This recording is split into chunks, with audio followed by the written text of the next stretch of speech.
Hello mga ka-loads. Ito na naman po ang aking customer na magpapagupit po siya ng high fade.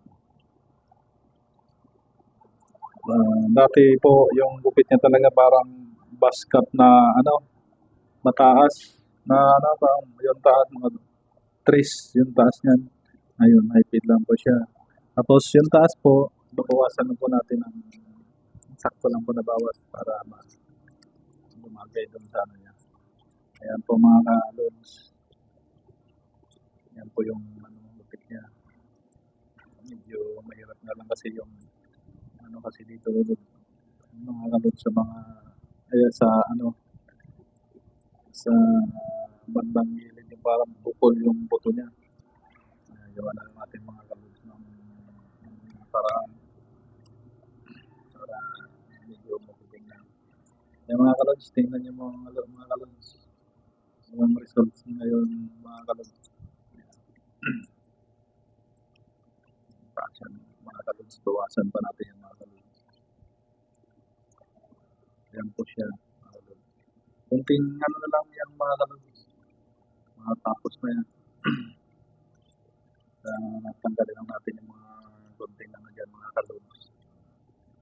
Ayun. Ano lang yan, mga kalobs. Kasi dito banda mga kalobs sa ano, taon to. Dito sa may part ng may noon na.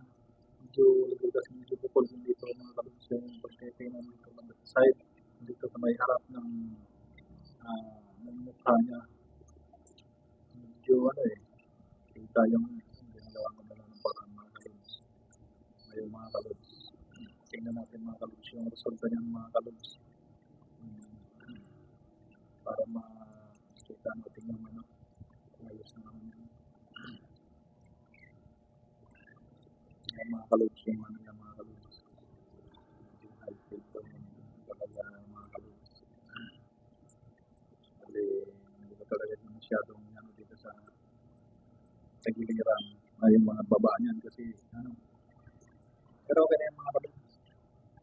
Kahit na yun. Kahit na yung pangmasa na gupit mga kalobs. Ang mahirap po kung pwede na siguro yung mga kalobs kahit pang mayaman mga kalobs.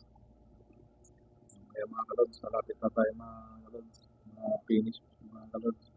Nakikita natin yung mga kalobs. Gupit kasi yung mga kalobs. Sa buwan na higit. Minsan mga kalobs, itong customer ko. Pag pupunta yan dito kung may gawa ko, meron pa nang hindi ko talaga mawag. Yung mga kalobs, yung result yung mga kalobs.